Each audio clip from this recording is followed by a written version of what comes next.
Kabila vient de se tuer. Kabila a outi komi boma yemoko. Babomi est pas moukite amibomi yemoko. Kabila amibomi yemoko. Et vous allez me demander que Kabila zo vivre mais amibomi negeni.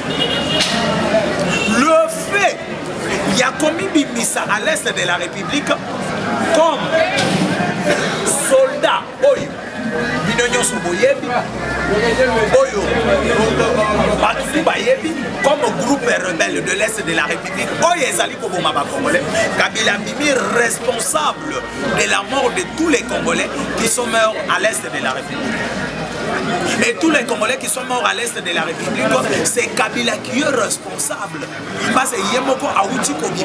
Et le démon qui est Paul Kagame, Aouti Kobi Bissana Poissa, monstre naïe, qui est Joseph Kabila. Parce que Joseph Kabila, c'est que les Congolais ne savent pas.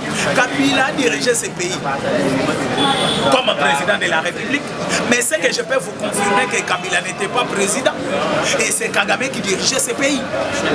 Et aujourd'hui, sur l'ordre de Paul Kagame, Tomoni Kabila bimi à l'Est.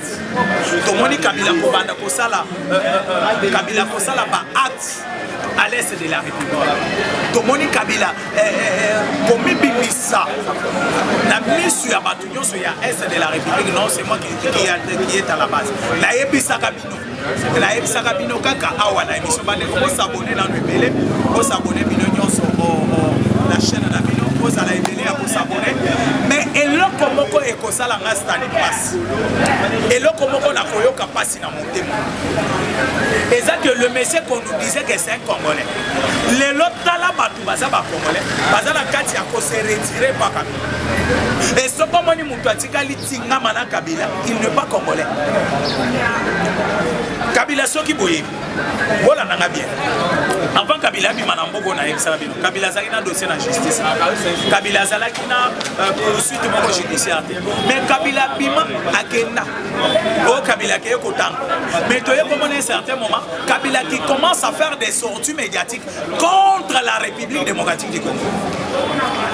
Kabila comme ancien président, Kabila Koki comme opposant T. Pépère de Bakoza là-bas opposant, oui. Mais Kabila tant qu'individu, tant qu'ancien président, Kabila comme opposant. Kabila Koki s'opposait à Mboka Oya Congo. Et de même aussi avec Félix que vous voyez. Demain ou le lendemain, Félix Salomé président.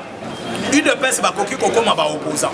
Mais Félix, tant qu'individu, tant qu'ancien président, Félix ne peut pas devenir opposant.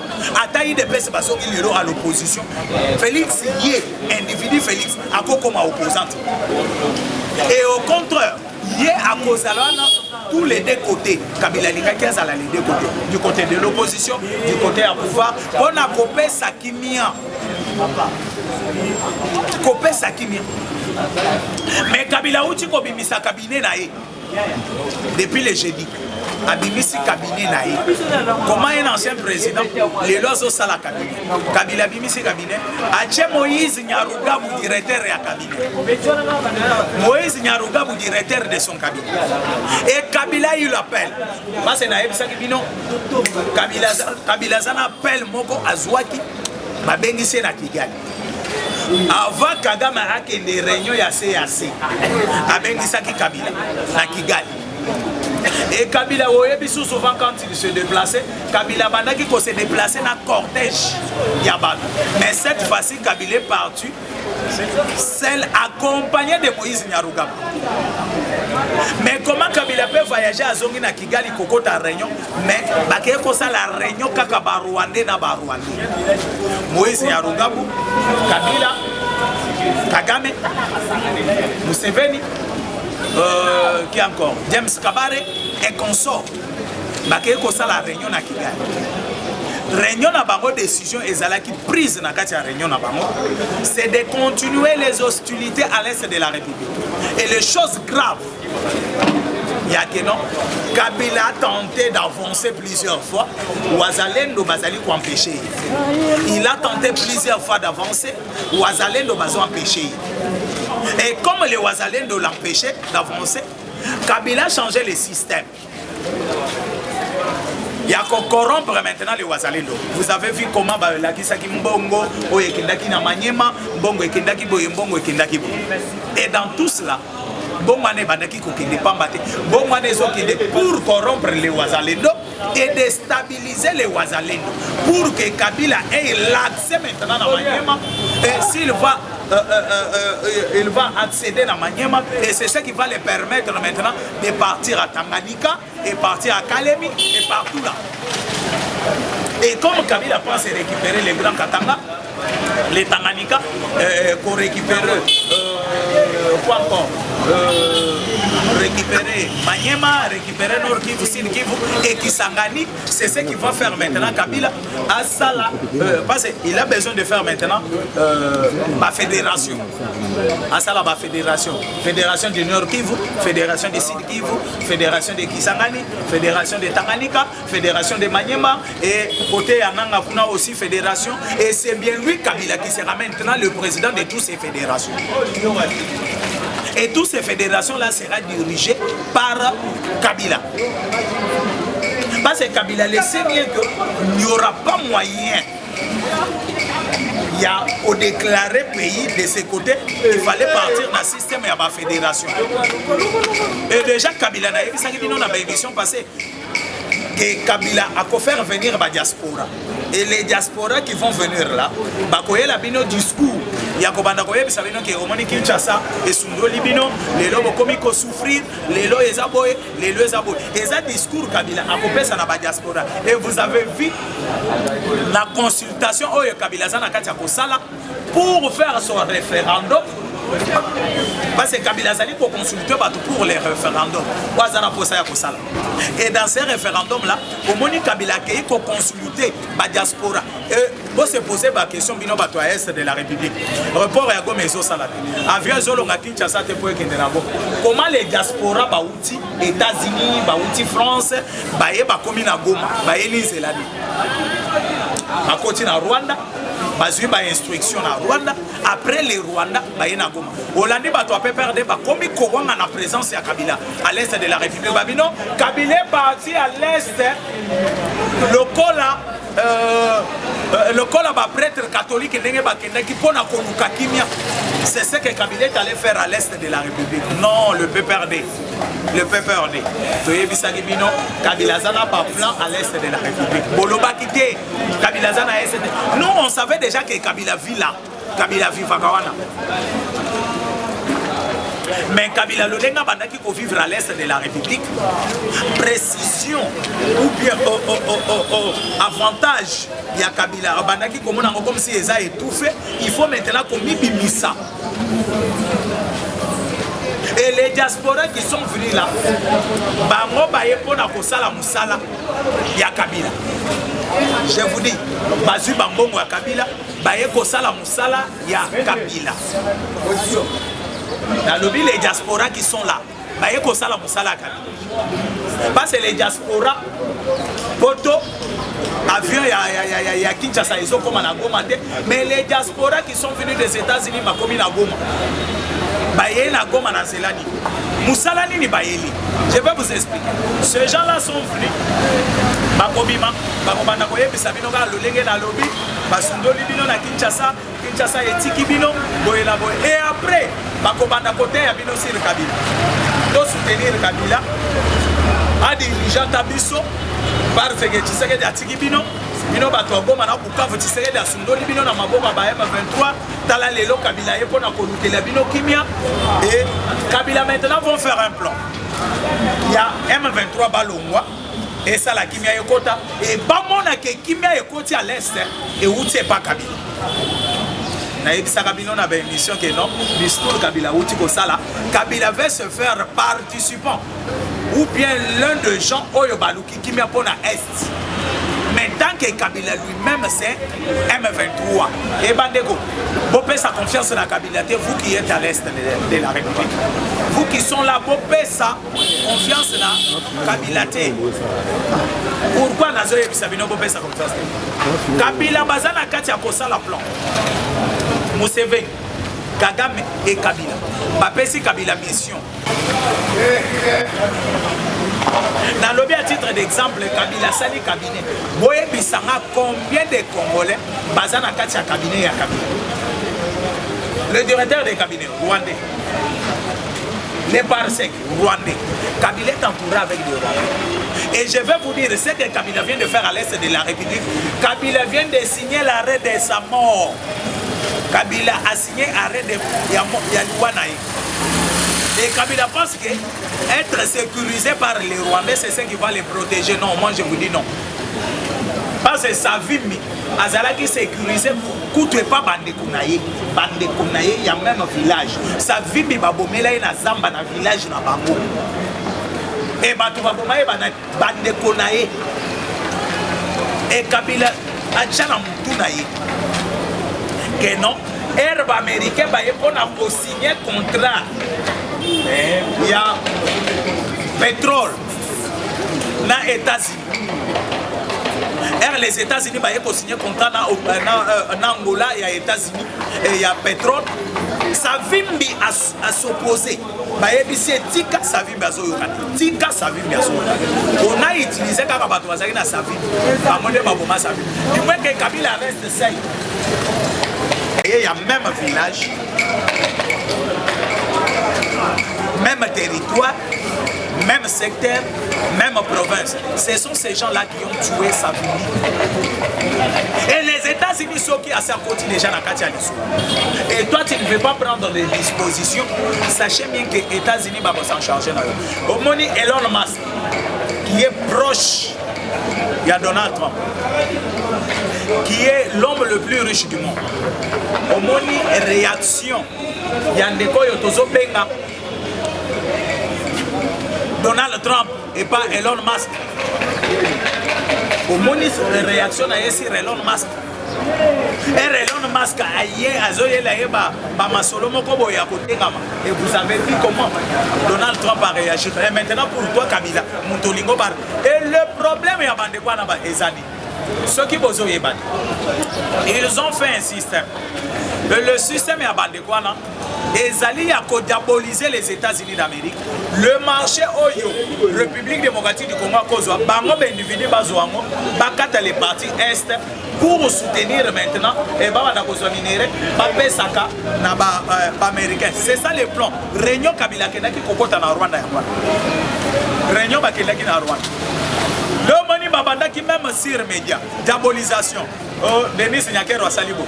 Denis Nyakero a bénissé Balizaka.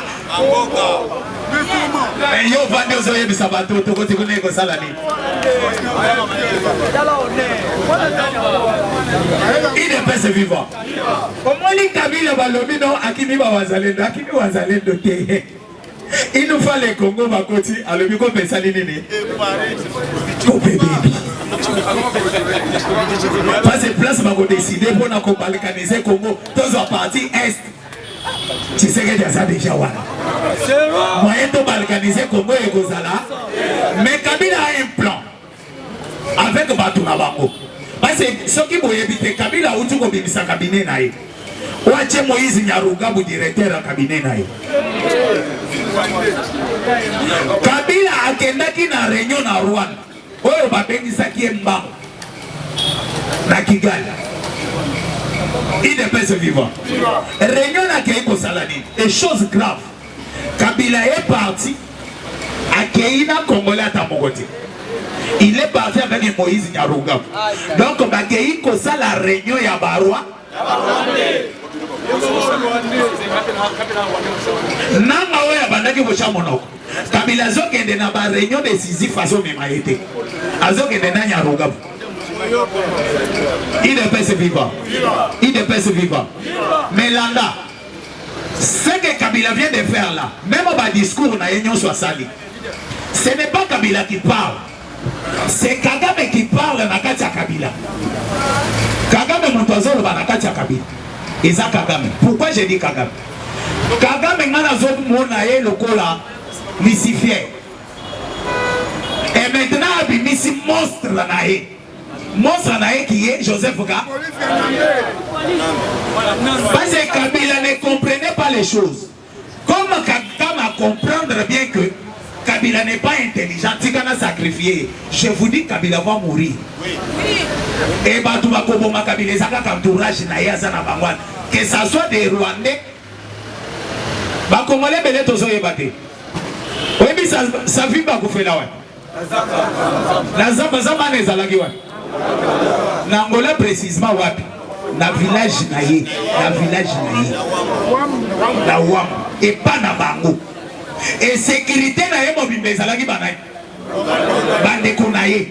Et banani baboma sa ville. Kaka bandeko naye. Et je vais vous dire que Kabila bakoboma kaka pas ba Rwandais. Ne bakoboma ye.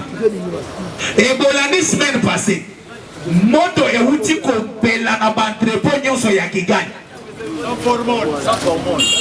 Et moto ba yebi provenance na côté.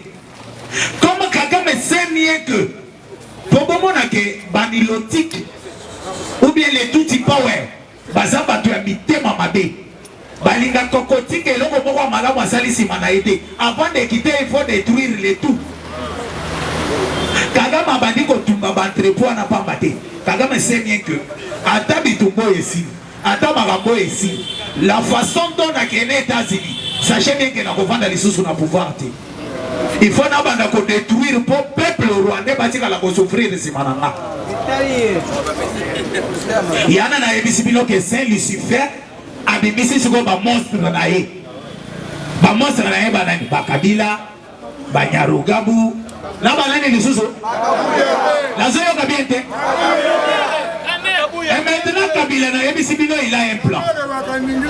Kabila veut faire des fédérations à l'est de la République.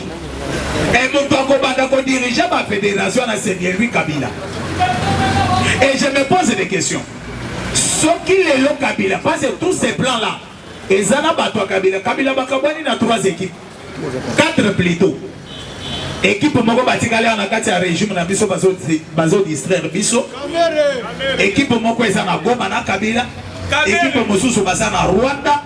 Équipe Mosusu Baza na Afrique du Sud. Et chaque équipe Ezana mon bazo dirigeant. L'Afrique du Sud c'est Nyembi Mouilani. Na Goma c'est Kabila lui-même. Kuna Eza Kagame na Batuna Yazana Bam. Awa na Kinshasa Ezana di. Est-ce que Nana le Bigo Mamou? Na le Béo na Kinshasa Ezana.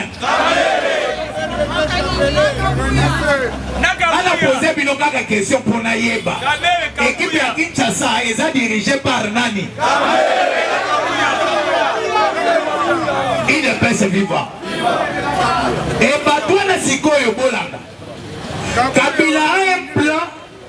Il y a pour récupérer les partis Est de la République. Et comme un pays à part. Il y a la président à part.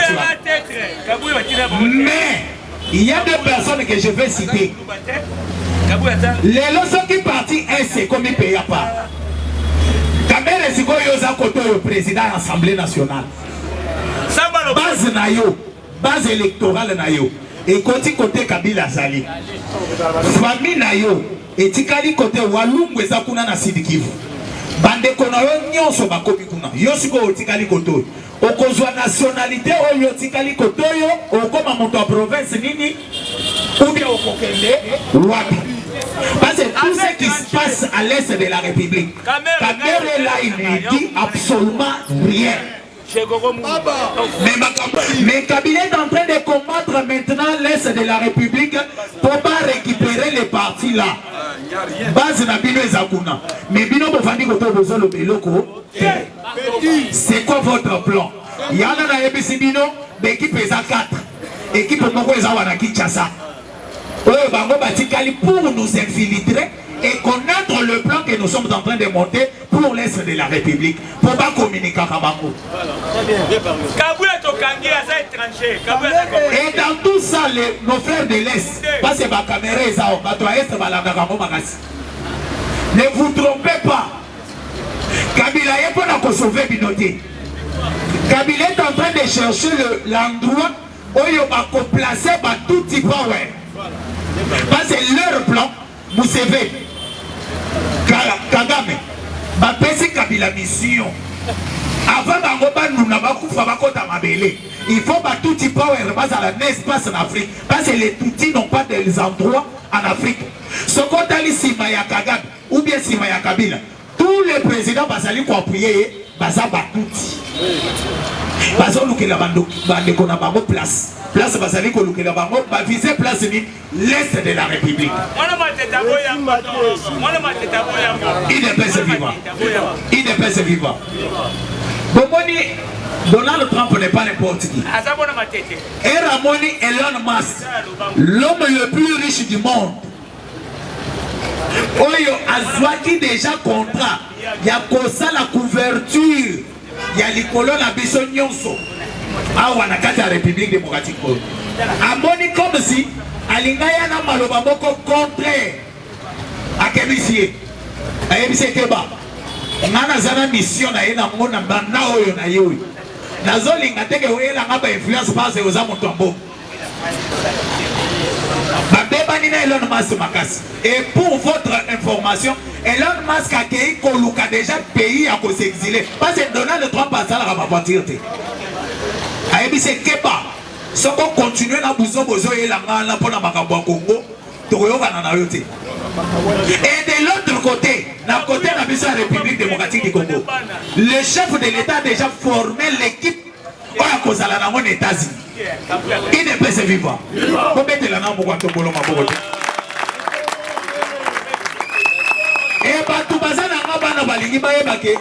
les États-Unis journée. Parce que de l'autre côté, les équipes qui déjà. Et Tikali Batubalanga, les 5 personnes ont à choisir pour la bouquine de Nabango.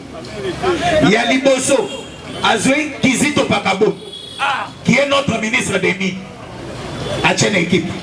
Azoui Thérèse Kaïkwamba.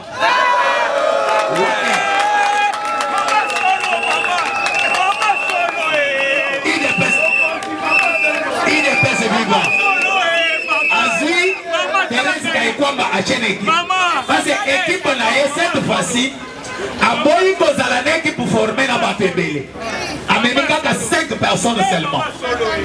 Aziz son directeur de cabinet à Tchewana. Aye kozwa l'autre ministre ajouté, et le ministre en finance, Doudou Famba, à Tchewana. Il ne peut se vivre.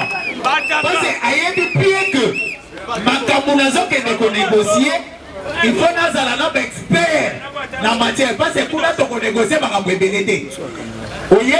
les contrats qui sont signés dans les États-Unis d'Amérique, $1000.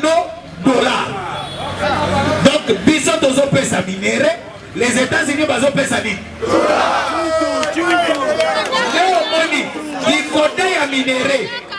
Du côté à minéré, Visite au Pagabo, mine mutango kende ko négocier makambo ya minéré na contrat. Et côté ya mbongo ndenge bango bakopesa mbongo. Ndenge zito cheli bango dudufa. Dudufa bango négocier makambo ya. Mais elle to kokota na diplomatie. Neto me miseli bango Thérèse Kaïkwa.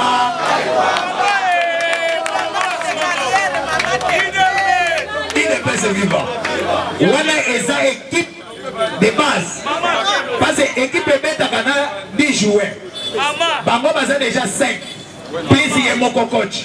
Donc les 5 autres là, bakoki ko banda ko bouger bango. Mais wana baza ba titulaire. Il y a ma poste. Sachez même attendre le gouvernement et l'Union nationale. Les titulaires seront toujours là. Il ne peut se vivre. Il y a que le baiser belé. La vie est temps et ça pour que. La tigeli pe là nous dit merci. Merci.